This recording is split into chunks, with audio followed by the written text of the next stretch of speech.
Hi, everybody. Welcome to this session with Habib. Today, we have a very special guest.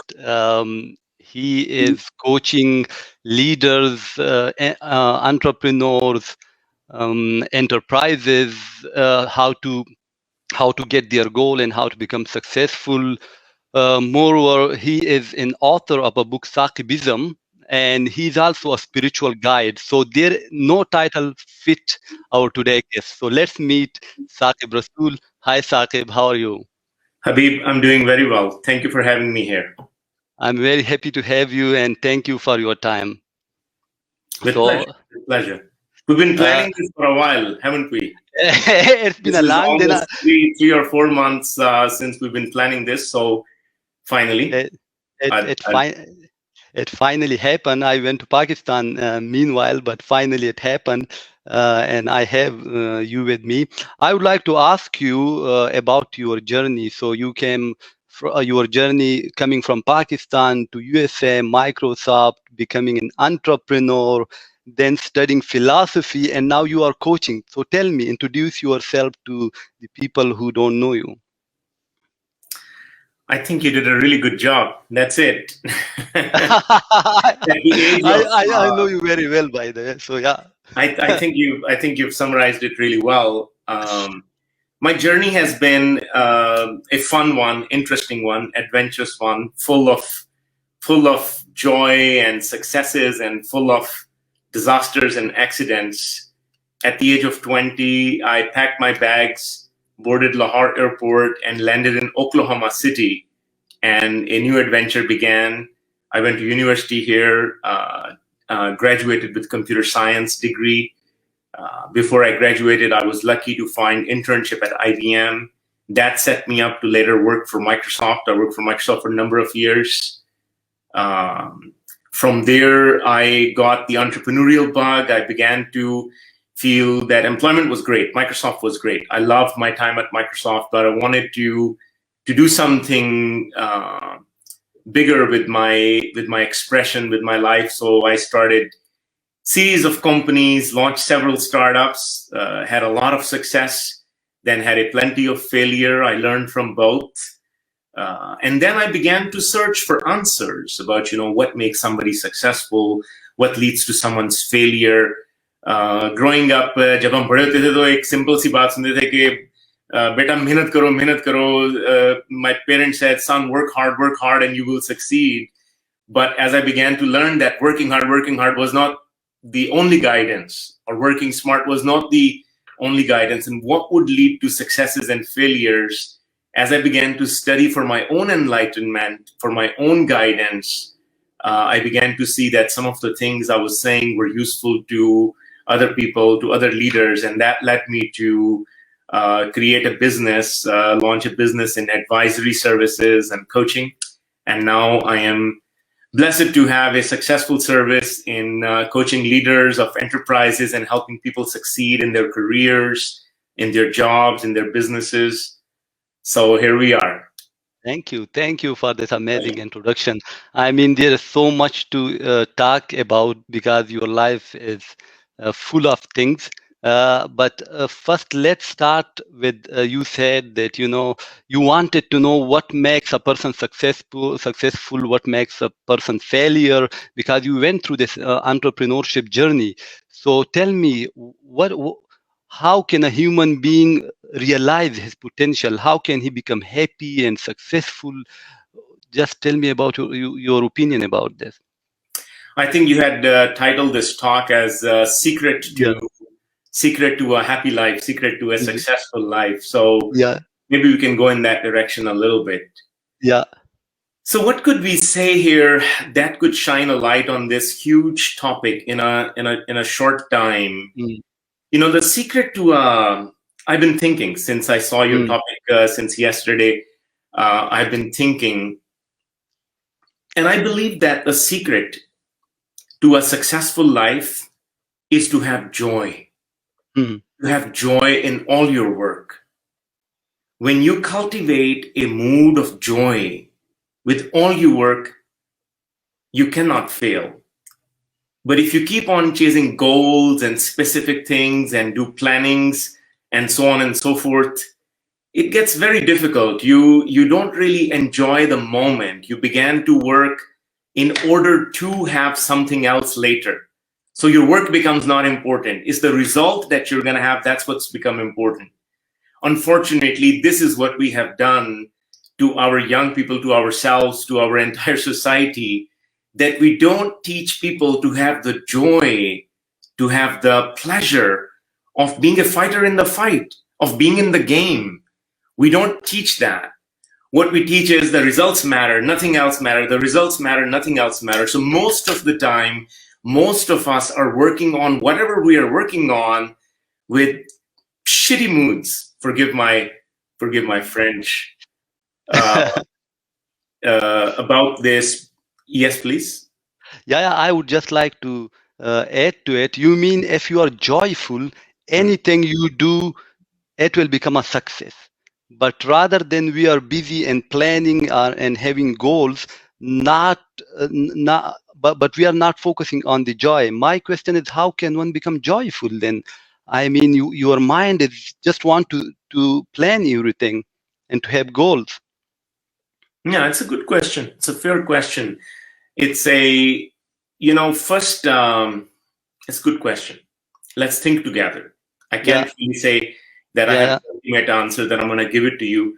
But let's think together. First, let's look at what happens when you don't have joy and what success really means, right? We should investigate a little bit. What is the meaning of success? Is the meaning of success keep accomplishing things, keep having medals, keep having good boy, attaboy, or attagirl rewards, keep having those medals and certificates and all those things, or numbers in your account or something? Is that what success is?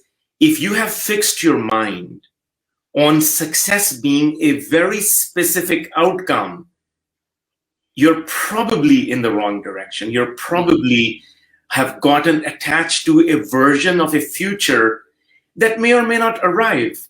But if you start having joy in what you're doing right now, isn't that itself a success? Now, it's possible that when you have joy about something, you want to heal people, you want to bring medicine and healing to people, so you start studying to be a healer, you start studying to be a doctor or hakim or naturopath or some manner psychologist or therapist or something like this. It's not that when everyone is healed at the end of the day, then you will have joy, or when the successes come, or when you have $1 million practice or $10 million practice, or whatever number that you have attached yourself to. But the moment you open your first book, you open a book and you say, okay, what is this? Page number 1. Wow, it says this. Wow, I love this. I have joy about this. The moment you have your first conversation, you enter into that conversation with a lot of joy. The success is yours already. The success in that moment, when you are having that kind of a mood, you are successful. Now, please continue. Now, if you have, I do ramble, and I apologize for going on, but you're asking such delicious questions. So in that moment, whatever result that will be delivered to you, that's up to forces beyond your imagination. You can't really control how the world is. You can't really control the results either. You can't really control what happens to you. That depends on social situation, economic situation, the opportunities available to you, where you're born, how you're born in what kind of a body, what kind of a family, what kind of a mind. A lot of that is working out for you. Also, what is the political situation in the area where you're born? What new opportunities are opening up? What new opportunities are closing down? There's a lot plays into the results that you have. So maybe when you start doing something with a great deal of joy, maybe you have results right away. Maybe you don't have results right away. Maybe if you look at my career, when I came to first United States, 3 months later, I ran out of money. Support in Pakistan that I had at that point in time was gone. So I didn't know what to do. I was out of money, and I lived a poor life throughout the school. Then I got a job at Microsoft, and then money was no problem. and all the financial success. And I did some business, real estate business on the side. And that worked out really, really well. And suddenly money was everything. And then some startup failed and all the money that I had made was gone. And then success came and then success is lost. And all kinds of stories go up and down. But being able to cultivate this mood of joy for engaging in the game that we are engaging, whether it's technology work, whether it's work of helping people with their businesses or their careers, that has allowed me to not in a manner of speaking crash, even when the bank balance shows that I have crashed. Do not crash. The bank balance goes up or down, but there's a joy in the moment about what we are doing. So let me stop here and check in with you. Yeah, I mean, I really like what you said. It makes sense to me. But then arises the question how one can cultivate this mood of joy. You called mood of joy. So how do we need some practices to cultivate this mood of joy? Do we need some lifestyle? Yeah. Yeah, very good. The question is, it's a matter of perspective, really. The question is, how do you cultivate a mood of joy? You cannot control what happens to you. You cannot control what other human beings do to you. You cannot control what destiny, nature, luck do to you. You can't control that. So it depends on you how you look at some situation. You look at a glass half empty or half full. That's a matter of choice. But it doesn't look like a matter of choice. I was talking yesterday with one of my colleagues, and she said, this mood of joy, if everything is working out well in your life, then you have mood of joy. And if the things are not working out in your life, you don't have mood of joy. That depends on the circumstances. At first level, it does make sense that, yes, it depends on circumstances. If you have open your bank balance and there's lots of zeros at the end, you have mood of joy. And if there's lots of zeros on the negative end or there's a negative number behind that, you don't have a mood of joy. At a superficial level, this makes sense. But when you look carefully, not really. If that is so, how is it that so many people that are so well off, that have good jobs, good money, good houses, are living in such a miserable moods? Why there is the drug use and the suicide rate and all of that? It is just as terrible in the wealthy class as it is in the poor class. Yeah. How is that? I believe that it has to do with how you look at life.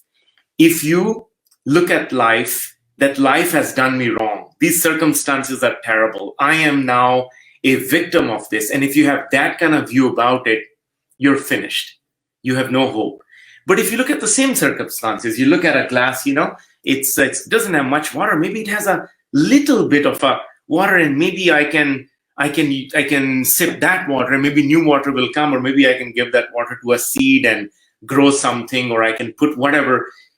As long as you are a fighter in the game, you must have gratitude. Gratitude is the practice that we can cultivate, but we don't have gratitude. We don't want to have gratitude. We think we will have gratitude when the results will come up. We will not have gratitude for the opportunity to participate in the game. No, we have no gratitude. We need to have a mood of gratitude. We need to be grateful. Oh universe, oh Lord, oh God, whatever is your name, for that magical force that animates me, that animates you, that animates the whole life. I have life. I'm alive.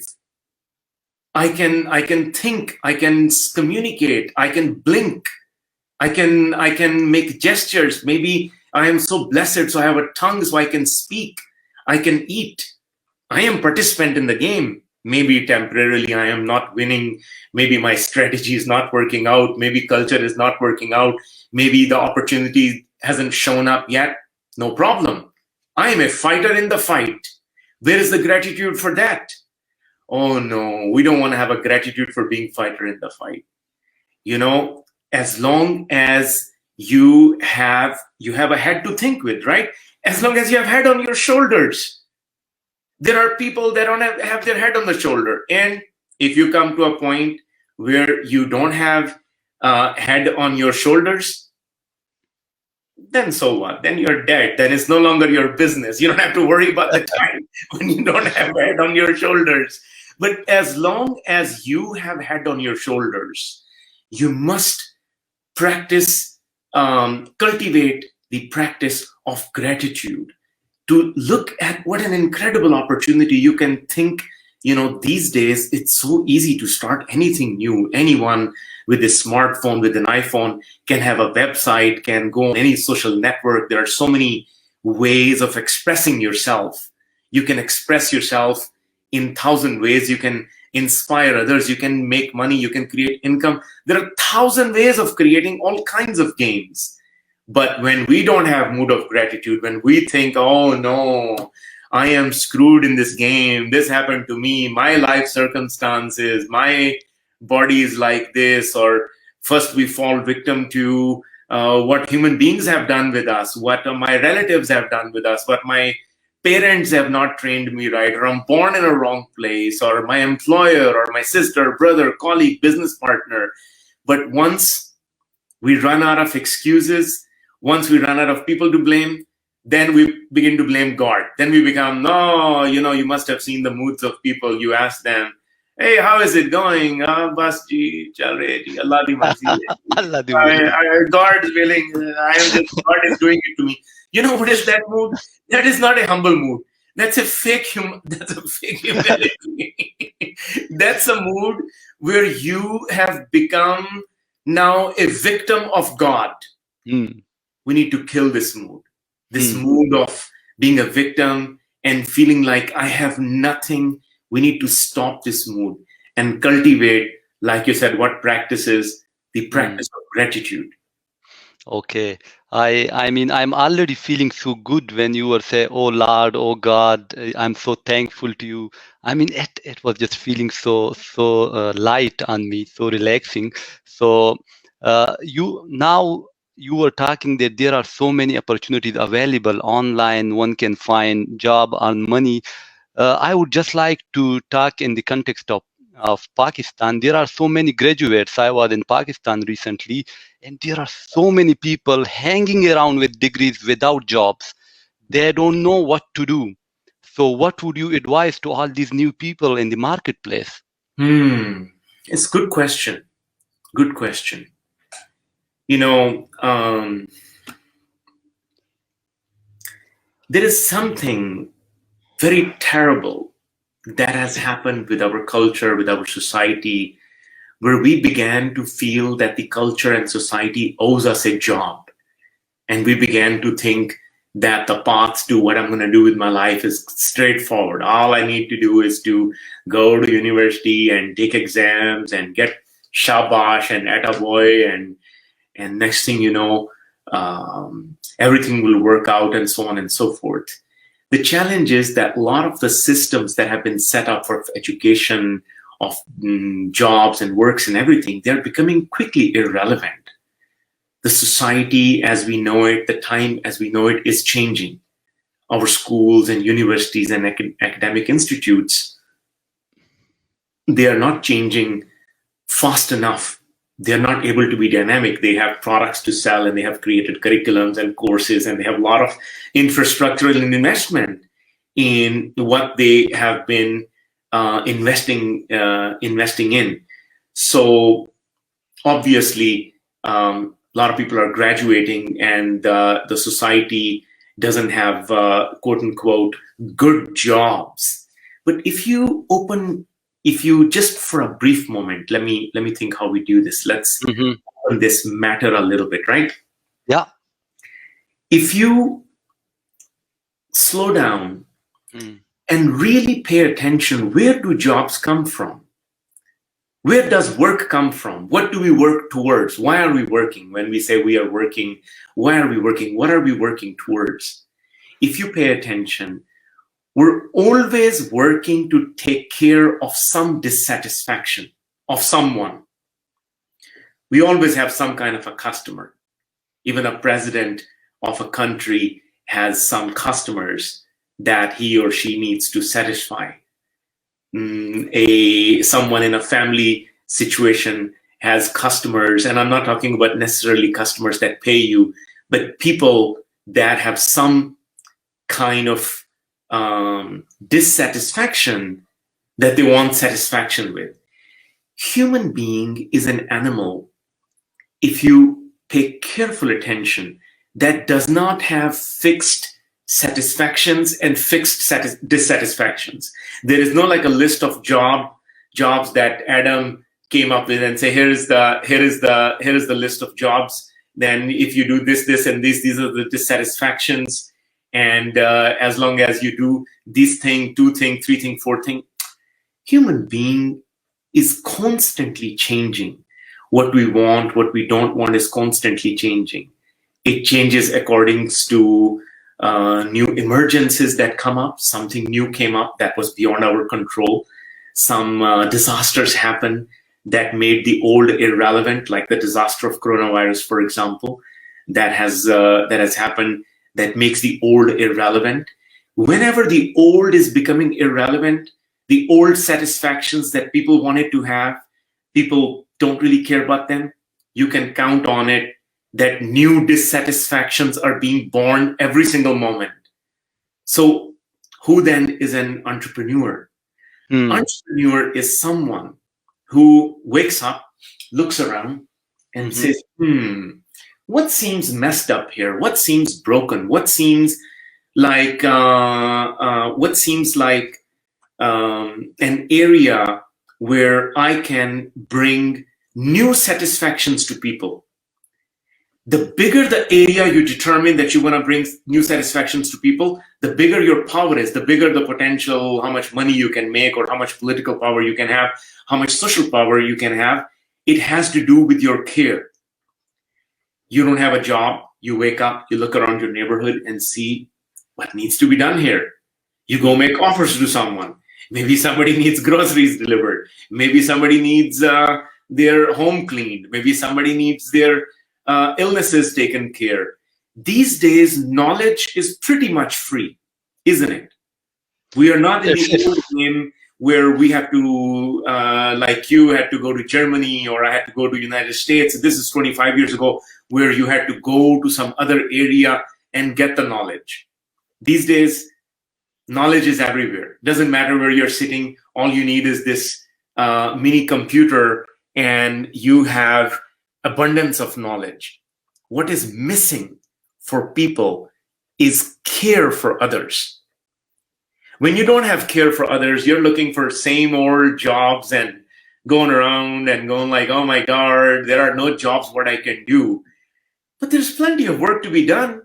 There is not a shortage of work. There is shortage of people willing to do the work. But you need to think.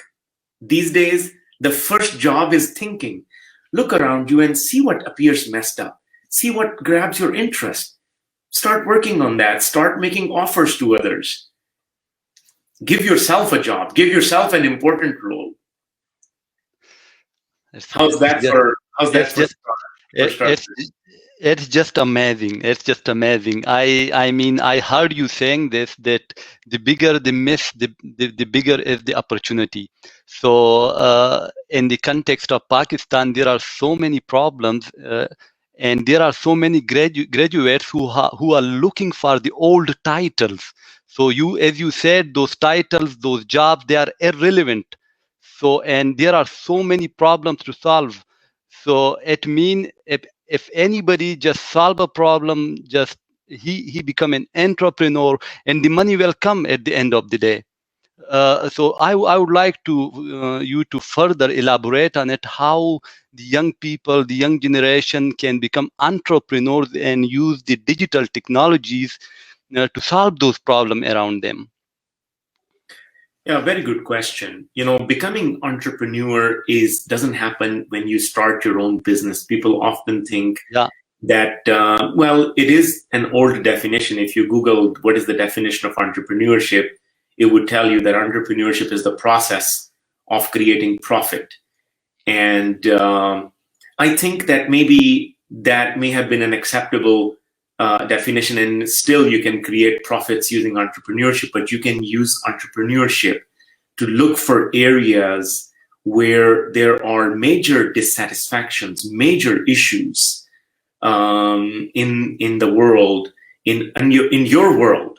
Forget about the world. The world is too huge. In Yeah. your world, in the world where you are, look for what seems broken that no one else is paying attention.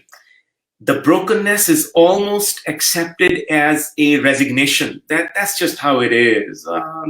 ਅਸੀਂ ਕੀ ਕਰ सकते हैं? हम क्या कर सकते हैं? uh, ये तो चीजें तो ऐसे ही हैं. The things are the way they are, and when we have orientation like this, of course, there doesn't look like any opportunity. A fresh graduate goes outside the house. There is garbage everywhere in the streets. There are little children begging outside the neighborhood. There are thugs and all kinds of terrible things happening. People have horrible healths. And then we come home and saying, oh, I don't see an opportunity. Are you kidding me? The opportunity is all around you. You can start getting up every morning in your neighborhood and say, I take people for 30 minutes walk, and everybody pays me 100 rupees a month for this service of knocking at their door and taking them out for a walk. That will start improving people's health. That's it. Yeah. That's it. Yeah. I recently proposed, there was a group of people looking in Islamabad to start some kind of a retreat or something, and they wanted to make it a fun retreat. And I had a conversation with the founding team, and I proposed to them that why don't you think about this be a health retreat? People are eating so much white rice and white flour and sugar and candy and soda and so much crap, and people's health are really bad. What if you give people a place to stay where for 10 days they eat good food? This is another terrible thing that I noticed in my last trip to Pakistan. Maybe, I don't know, I'd like to hear how was your experience in the area where you went, but I went to Lahore, and there's a tradition of waking up and staying up late night. 1 a.m., 2 a.m., 3 a.m. is early. 4 a.m. people start talking about where we're going to go to eat something. Oh my God. Oh my goodness. People have young kids, young people have lost touch with their circadian circles, with their natural sun-based rhythms. So a small health retreat center where people wake up on time, they get good food, vegetables, smoothies, maybe blended vegetables, and detox a little bit. I think that you will have line of applicants going a mile long, people wanting to get in. People that are inclined to take care, people that can speak, people that are extroverted, people that enjoy talking to others. Enter politics, enter your local politics. Why be afraid? Or fix something or become an engineer. And if you have an engineering education, don't wait for somebody to give you an engineering job. Start creating gadgets and widgets and see what's broken in your neighborhood, the lighting systems. There is so much opportunity. You can, if something needs to be taken care, you can learn the skills of convincing investors and show investors. Learn the skills. If you want to be an entrepreneur that plays with big ideas and big money, then learn the skills of articulating the opportunity in terms of economic benefits. Talk to investors. The thing is, we have forgotten where opportunity comes from. We think opportunities are somehow like these little packages of teas that are stacked up nicely on shelves. And all we need to do is go, and we are entitled to one. Where is my opportunity? Where is my box? We have forgotten. Opportunities are born in conversations with other people, but concernful conversations. I recommend these young people to observe and listen to what kind of conversations you're having with other people. Most of the time, most of the conversations are about whining and complaining about how terrible things are and complaining about how someone else has done you wrong. If you keep on having these kind of conversations, you keep on inventing the same world. Your conversation is what's creating your world. And even if there's an opportunity, you're blind to it. But if you start having conversations that are based in care for yourself, for your family, for your neighborhood, for your clan, your tribe, your city, your country, and really your world, it depends how big of a hands you want to do. It's not clear this, but I'm doing this. I can see it. Yeah. So it Yeah. depends of how big of a care you want to. How is this camera working? Is this? It's opposite to this. This this is a small thing that fits in the camera. But do your Yeah. hands free and have a Yeah. big care. Like, And what yeah. community of people you say that I want to take responsibility for? Somebody Mm. say I want to take responsibility for older women that don't have any sons or daughters, that are living alone and they don't have enough food to eat. I want to take care of religious minorities. I want to take care of injured people that are blind. I want to take care of people. The laws are not there. The infrastructure is not there. Are you kidding me? There is so much work to do that if you just throw yourself at the work and start doing the work, we have seen in Pakistan again and again that people who do that, not only you have to stop worrying about how my next food is going to come from. Yeah. Pakistan is especially such a blessed place. Most people can go to sleep with their stomachs full, and there are these places called dargahs and these darbars and langars that you can go and eat food. What else you need? You need Mm. food, and you need shirt and some pants to hide your body. That's it. And you need food. Throw yourself at some job. Throw yourself at something. But oh no, we are getting food, but we will not do anything important till somebody gives us a fixed salary and a good title, and then the revolution will begin. So I I think think this mood of being asleep is the real enemy that we need to counter. Saqib, I'm getting you. It means the bigger is the concern, the bigger is the problem, the bigger is the opportunity. If That's your job is to solve this problem, you are already employed. You do that's not right. need to wait for a job. You just go and solve the problem around you. Give Yeah. yourself a job. Yeah, and then you are having the job right now. But moving ahead with this topic in mind, that okay, you have now there are problems, things are messed up, and I am a new graduate and I want to solve these problems. Then I need some tools, some guidance. I need some way to go ahead with. How can I solve this? What would you say to it? You are a coach. You coach entrepreneurs. What kind of roadblocks or hurdles such people can face to solve problems? Hmm. Uh, There's an old joke comes to mind. How do mm, you eat an elephant? It's a terrible joke. It's better not to mm. eat an elephant. No, you can do it. But Yeah. how do you eat an elephant? Is one bite at a time. Mm, You cannot. There is no formula mm, that we could give you, or there is no single resource we could point you to. It is at the end of the day your responsibility mm, to have the love and care in your heart. If you try to have thirst for knowledge, it's in today's era that is not enough. There is no shortage of advice. If you search entrepreneurship or careers or jobs or startup or something on YouTube, there is no shortage, right? Is there shortage of mm, knowledge or information? No shortage of information. So what is the roadblock? The mm, biggest roadblock is your own resignation and mm, the resignation of your environment. What is resignation? Resignation is that nothing new is possible. I have tried, others have tried, nothing new is possible. You have to overcome that. When you say to yourself, nothing new is possible, you're essentially saying that we are alone. No one, there is this magical existence. You basically turn your eyes off to the divinely magical existence called human being, you say, no, no, no, we are nothing. We are small beings, just born and dying.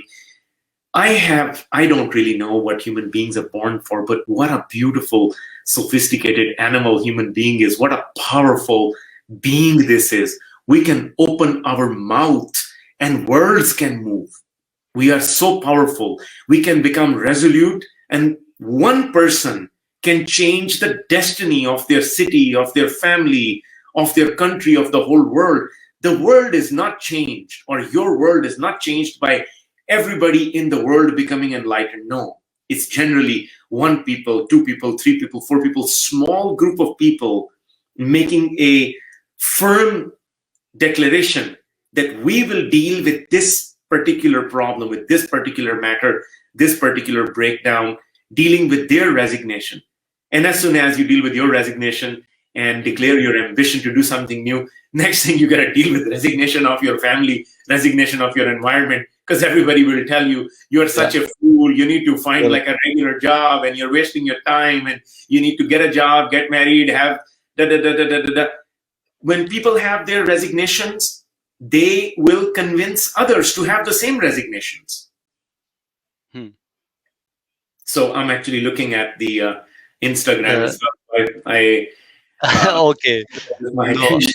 Okay. No, I'm just listening to you. You mean the roadblock is not outside. The roadblock is inside you. It's your own resignation. It's you, and the obstacle is you. It is not outside. I really understand what you mean to say. That's the first obstacle. That's the first obstacle. We are not saying that as soon as you step a foot outside your house and they will have like a big cheer to welcome. It's like, we are so glad you decided to join us. If you decide to do something that is not done before, of course, you are flying against the winds. But what is that Iqbal have a beautiful poem. This is Tundiye Bade Mukhalif Se Na Ghabra E Uqab, Ye To Chalti Hai Tujhe Uncha Udane Ke Liye. Translation: O eagle, don't be afraid of the resistance of the wind blowing against you. This wind is blowing to make you fly higher. So we should welcome the challenge. We should welcome the roadblocks. Every time you meet a roadblock, think, sit down, see who do you need to talk to? Who are your allies? Who are your enemies? What do you need to do? Who do you need to reach out to? What conversations you need to have? Without resignation, maybe you go out and you ask people to do something, you get 10 no's, 20 no's, 100 no's, 99 no's, but the final one, the 100th one, the 101st one, you get one yes, and that's a beginning of something new. That can begin the new game. But we must not have resignation about the matter. Whatever matter you want to take on, you must not have resignation about it. Or again, if the resignation comes up again and again, we are human beings. We fall to these moods again and again and again. We cannot just make ourselves excited and stay at an excited state. The motivational stuff, it doesn't work. Just to interrupt you on this, because there is so much motivational stuff and self-help stuff, on the YouTube and on the Facebook. And when you listen to these people, you feel, I will just go out and I'll become successful. I'll have money and that and this. Yeah, I want to listen to your comment on this. Well, let's look at it together. What's the problem with motivation? Nothing is wrong with it. I mean, motivation feels really nice. There are times you and I are, for example, motivated to do this interview, and it feels nice to be motivated. Yeah. But motivation is a psychological state, and we cannot rely on psychological states. Psychological states, these days, the modern era, a sense of freedom and modern era sense of likes and dislikes have made us addicted to pursuing what feels good, and what doesn't feel good, we leave it. So when we start doing something, maybe the idea of doing it felt good. a friend of mine was starting a new newspaper in Pakistan, and it was such a great idea, and it feels good. And he goes out and tries to get a license, and he gets rejected. And people tell him, and he gets a call from someone. It's like, hey, listen, if you publish truth in your newspaper, we're gonna come and get you. And now it doesn't feel good. Or maybe when he launched the newspaper, not many people are reading it, or maybe only 3 people are subscribing, or 5 people are watching, so it doesn't feel good. If you rely on your feelings, on your motivation, on your psychological state, you're done. You're finished. If you build the castle of your life on your likes and dislikes, the foundation is very shaky. I think I told you. Yeah, please. Last time when we spoke, I was sharing with you that I get up in the morning and I am motivated for breakfast, which includes 2 eggs, a toast, and a cup of chai. I'm motivated. It feel like that. By the time maybe dinner or lunchtime comes, I want a soup or a salad or something else, and my likes and dislikes have changed. Every one of us that have lived a little bit of life know that what we like and what we dislike, it changes all the time. What feels good and what doesn't feel good, it changes all the time. Anyone that has been married knows this all too well. Dislike changes very quickly.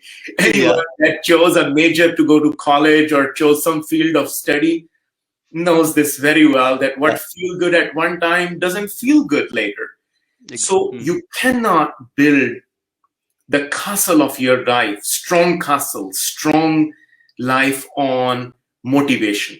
Many times when you declare new things to do, they will not feel good. There will be time you will not be motivated. I assure you, when Quaid-e-Azam, the leader, founder of Pakistan, Muhammad Ali Jinnah, when he began to do his work, I am sure there were times he was motivated, and I am sure there were times he was not motivated. It didn't look right. It didn't feel right. It didn't feel good. But it's your commitment. It's your word that you give to your community, whatever you consider to be your community. Could be global community, could be community of scientists, or community of some suppressed class, or community of young people. Whatever you say, whatever issue, you give your word that I will take care of this. You don't think every now and then Abdul Star Idhi would sit down and say, I think a plate of biryani will be nice right now. Let's stop all this. I just want to relax and lay down and have a nice meal to myself and cup of chai and do nothing. I am sure human beings, we are creatures of comfort. So we must challenge this nature of ours. We must destroy our idea of being comfortable. We must live where we are afraid to live. I think someone might have said this. I can't recall the exact person, but it comes to mind. We must go where we are afraid to go. We must live where we're afraid to live. We must do what doesn't motivate us at time. Maybe first there's a motivation, next there's no motivation. The problem with sometimes the psychology-based methods and motivational methods is that becomes itself a drug addiction. You get addicted to watching motivational videos. You're watching motivational videos. You watch some motivational videos. Like, oh my God, I feel so great. You do nothing, but you just watch motivational videos. Yeah, I have done it myself. I know it, but you mean this is just like a psychological state or an emotion? These are just temporary things, and they can come and can go. Yes. So if you don't have the commitment, you just get this feeling, but you are not committed to it, and tomorrow you will not be doing it. So yeah, this is absolutely amazing explanation to this whole topic. Saqib, tell me about another topic, just detouring a bit, about your power. You have a course, yeah? Its name is Power Source. I don't You're remember the talking name of about the power course? Power Course, exactly. Just Okay. tell me about this Power Course because Mm. you're offering it, and how can somebody benefit from it? Yeah, good question. This is a work in progress. How it all began about 5 or 6 years ago. A neighbor of mine, she was in a terrible situation. She was in a abusive marriage for 20 years. She was a lawyer, and I think she prepared to be a judge in her own country. And she got married to a guy in United States who was working for some big tech company. But she suffered great deal of abuse and indignity, physical abuse, verbal abuse, all manners of abuse.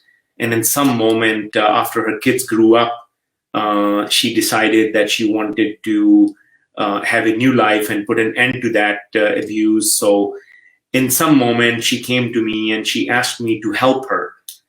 Classically, I work with business people, Microsoft and Amazon and Facebook and leaders in these companies, or people building their own startups and starting new companies. So this was a first of a different kind of client for me. So I began to think that how can I take all that I have learned about self-transformation, about transformation of your career and transformation of your world, how can I take all those skills about action and sensibilities about recognizing what's going on? How can I take these skills and sensibilities and put it into a course? So I began to talk to this woman, and she actually brought some other women that were in similar situations that had nowhere else to turn. Some were single mothers, some were just in a terrible situation. One of the women's husband had died in a war, and she had come here. Anyhow, this women group came together, so they asked me to make a course that that they can study, and not only they can study, they can also teach other women and create income for themselves. That led me to formalize, to begin the formalization of my work. All my life, I've never really thought that I would. I always thought of myself as a technology company founder, manager, productizer. I've been chasing technology innovations all my life. So this was a very new kind of a direction for me. So I created the idea of something called the Power Course. And in that, I created 12 superpowers. I just wanted to make it interesting. So I took all the skills and sensibilities that I had learned and named them different kinds of powers. There's a power of action, power of listening, power of mind focus. I had studied Western philosophy and Eastern philosophy. So I took the best of the best that I had learned from in all of my journeys and began to package it as powers. Now, in this journey, I've decided to write 12 books on each one, on each superpower. I have finished writing 4. They haven't been published. They're going through the editorial process right now. I have 8 more books to write. I've written most of the draft writings. I have made the course formally available through a women empowerment organization that I am part of, but it's led by Rosemary Reiner, called mamasola.org. So the course is made available at low cost in that organization. So people could study there. There are 4 superpowers available there. I'm also working on, I'm offering the same course through my own website, saqibrasool.com, to entrepreneurs that want to build new businesses or have a change in their career or find a new career or shift or something. You can study one-on-one with me or in a small group of executives together with me. I am still thinking how I might bring it forward. I might lower the costs, and it's a work in progress. And hopefully the publications of books will be forthcoming on the topic of power soon enough. So thank you for provoking and triggering this topic. No, I'm really excited to see how it turned around. But it means somebody can also take an appointment with you and talk to you one by one, an entrepreneur or a leader, or somebody can take this course. So there are different options available to people to take guidance Sure. from you. Okay. Look, Uh, Habib, mm, I am really looking for, forget about all the formalization and courses and programs and yeah. all these productization is, of course, excuses to pay bills and keep the economic engine running. At the end of the day, I am looking for hearts that are burning with desire to do something with the world, to put their careers, to put their companies, put themselves, put their jobs in the direction. So it doesn't only create wealth for themselves, it also benefit the society. I'm looking for such people. I'm looking for these people that want to explore their whole potential, that want to unleash this godly power that is in each one of us. Look at us. We are magical beings. Are we ordinary beings? All of us, every human being. Look at yourself. We are talking. We are made with dirt, right? Put our Yeah. bodies out in the after we die. Put our bodies out in the desert, and within 2 years, the wind will blow, the sand will blow, and all of our bones, all of our meat will be dirt with dirt. No, so we are a dirt animated. We are a dirt dancing.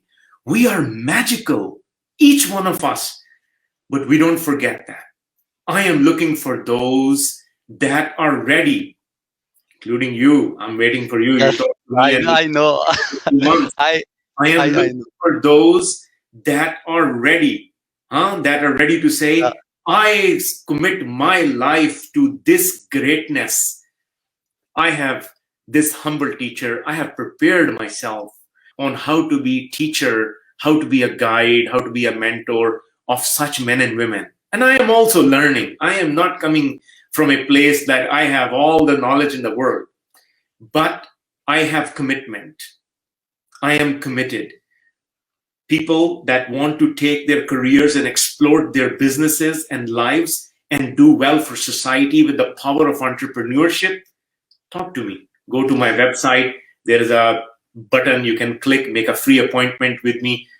Bring me your most important issue. Don't chit chat. Bring me a problem. Bring me an issue. Bring me a serious challenge to say, I have this major challenge, whether you have $1 billion business, you have a $10 billion business, or you have an idea that you want to launch, or you have a career that is stuck, you want to change something. Bring me, or sometimes I have also some training in some Jungian relationships therapy, some training. I have not licensed in therapy and so on and so forth, but sometimes I can help people deal with major relationship issues. But you must be willing to confront your own blindnesses. You may not know what those are. You may come to me and say, I don't know where I'm stuck. Those people are my people that say, I don't know where I'm stuck, but I see that I am stuck and I want to make a breakthrough. I am game for those people. Amazing. This is amazing. I know. I mean, you told me, and it took me like 3 months to, to come to you. But I No, am no, preparing. I'm sweetly complaining. I am playing with you. Yeah, I'm preparing myself. I'm I mean, only sweetly complaining with you. but I'm so happy that I met you. Trust me. I mean, all the conversation that I have with you, they always teach me something new. Saqib, in the end, because now it's almost 1 hour, if you would like to read me something from your book Saqibism, that would be a great end to this entire conversation for today. We have been talking for 1 hour. Yes, the time Wow, is we have been flying away, talking. The time flies when you're having fun. So a while ago, a friend Mhm. of mine, actually a woman that worked Yeah. in, I started a payment systems company, and she worked as my VP of HR. And every now and then I would say something like, hey, we shouldn't do it this way and we should do it that way. And she'd be like, so who said that? And I said, I don't know who said that. I just said it. We should do it this way and not that way. So she used to joke with me, Maureen Danek. She used to say all the time, oh, this is Saqibism. This is Saqibism. So 2 years ago, when I decided that I want to collect some of my poetry and some of my insights and writing in a brief manner, my intern, young lady that was working as my intern at the time, she said, call this book Saqibism. And Saqibism, I said, oh my God, what is my name? People will say, what's wrong with this guy? So I start this book. It really is a playful title. It is, and it simply is that it is the only ism in the world that cannot be followed. And the name itself is an invitation to people to invent their own path. Don't try to follow someone else's path. Don't try to surrender your power to someone else. See for yourself. So Saqibism is simply some kind of method that makes sense to me. And my invitation is that you look at what makes sense to me. If something makes sense to you out of what makes sense to me, you take it, you make your own. Forget that this is Saqibism. You make it Habibism. You make it whatever ism that you're working on. And make your own path. As the roadblocks that you will encounter, they will not be the same that I encountered. So this is the cover of the book. You can get this on Amazon. And if you cannot get this on Amazon, then you send me an email or text or something. I will see what I can do to get you. Yeah, it's available on Amazon. It may not be in Pakistan and so on and so forth, but if someone really wants it, send me an email and I will see. So let's read a poem. How about we read this poem? What would you like to read about? Pick a topic. Anything. Last time you read me a very amazing poem. Which one did you read last time? You remember? No, I don't remember now the title, but it was also about something like unleash yourself or something to explore yourself in this direction. Okay. But just go with anything. Let us read this one. Recently, I have been thinking about this particular. I don't want to call it disease. I don't want to call it illness, but I don't know what I want to call it. Maybe a condition that has gripped lots of us in the Western world, in the Eastern world. This anger, this energy of anger is going up and up and up. We are feeling ourselves victims of each other, our spouses, our relatives, our brothers, our work, our managers, our partners. We are becoming victims of everything. I mean, look at United States. This country is divided. There's a half is angry on the other half. The other half is angry on this half. So anger is something that is growing and growing and growing. It is also something I have dealt inwardly. And in dealing with this inwardly, I have had insights. And so this particular poem, it was originally called To All the Angry Brothers. But before I published, I changed the title to All the Angry Beings. So this is a poem called To All the Angry Beings. This is on page 54 of this book, Saqibism, To All the Angry Beings. This how you are, is not your fault or your responsibility. This is rather an opportunity, a new possibility. This angry way of being, this how you are, is not your fault or your responsibility. This is rather an opportunity, a new possibility. What you think stands between you and your goals is not your enemy, but a bridge. What you think stands between you and your goals is not your enemy, but a bridge. This anger is your bride. This anger is your bride. Misuse her and she will ruin your old age. Ignore her and she will set fire to your house. Tame her and she will pleasure you forever. Selfishness begets selfishness. Deceit begets deceit. Unkindness invites misery. If you're angry about not getting what you want, wait till you find out what was hidden from your wanting. Listen to this. If you're angry about not getting what you want, wait till you find out what was hidden from your wanting. हमें पता नहीं था कि हमें चाहिए क्या. Enlightenment is rarely gotten by chasing elusive mystics. उस पीर के पीछे भागो, इसके पीछे भागो, आगे पीछे भागो, पीछे भागो. Enlightenment is rarely gotten by chasing elusive mystics. Happiness is never gotten by occupying pretty dwellings. Satisfaction is not found by forcing your will on others. Chauncey, a business partner of mine, an American business partner of mine, Chauncey tells me about an American tradition. To keep children occupied, they are told to hunt for the snipe bird. बच्चों से कहते हैं जाओ जाके snipe bird ढूंढो. To keep children occupied, they are told to hunt for the snipe bird. And they hunt ceaselessly. Except for that, the snipe bird does not exist. It's a metaphorical bird. Except for that, the snipe bird does not exist. We have been children, tricked, busied. Give up your hunt and then see what is really worth hunting.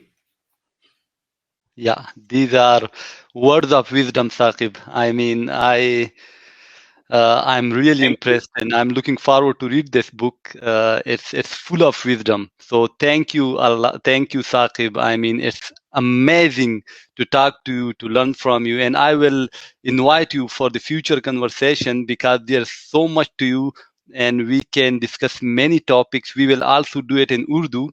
But anyway, for the time being, thanks a lot, and everyone who is watching at this time, thank you. Bye-bye.